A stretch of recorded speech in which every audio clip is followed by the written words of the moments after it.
Welcome to Fun Activities in 5. This is, I think, session 4. We are going to be talking about an activity that's one of my favorites to do in all of my levels for many reasons. One of them being that it's a great activity for several of the things I need to demonstrate during an observation. And because it's an activity that can literally be used with anything, it's great to pull out if you feel like you haven't hit those key areas yet.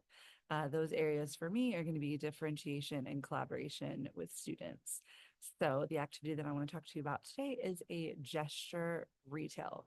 Um, some people call this a blind retell, but it is a little bit different. So, what I do is I start by going through a text. I usually go through 7 to 8 sentences, one sentence at a time. I show the sentence on the screen, and they are very, very, very simple sentences like the ones you would find in an embedded reading.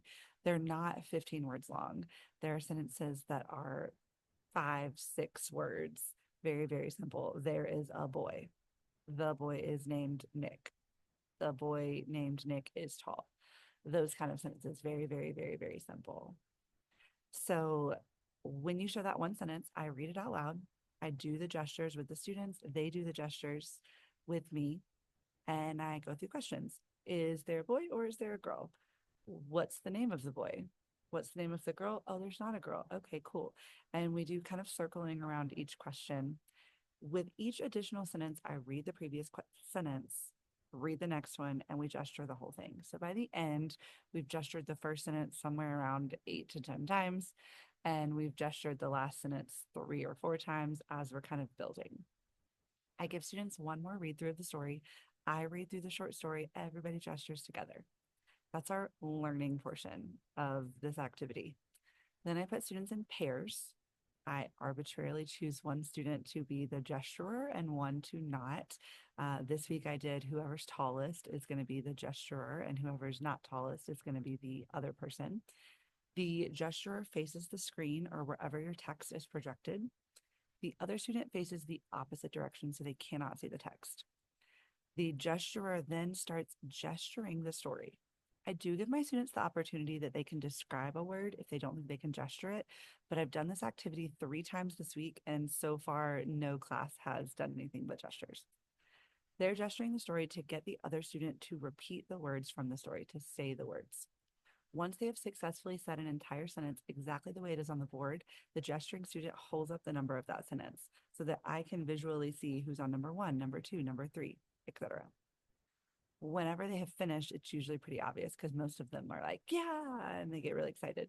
Um, I'm walking around, I'm listening, I'm seeing what's happening. After they're done, which I would say on average, the 7 to 8 sentences usually takes about 10 minutes, somewhere in that time frame. I'll do the second half of the story, same way, but I give them the second half of the story and then I have them switch roles. The second one usually goes a lot faster because the gestures have been really well established by then, and the students have figured out the hang up spots. Like, oh, we need a gesture for this character's name, or we do need a gesture for this word that we didn't think we needed a gesture for. The second one usually is closer to 5 minutes for everybody to kind of get through those last few sentences. It's a great activity because it shows collaboration among students. Students are working together to accomplish retelling the story. They're also helping each other and providing differentiation to each other by describing and using gestures in the story. My favorite takeaway from this activity is that at the end, students are like, oh, we see why you want us to do gestures now. They're actually really helpful. So, doing this activity every now and then is a great way to remind students that gestures actually have a purpose. They're helping you learn the words, they're helping you convey information, they're helping you help other people, and they're helping your brain. So, it's a win win win for everybody all the way across.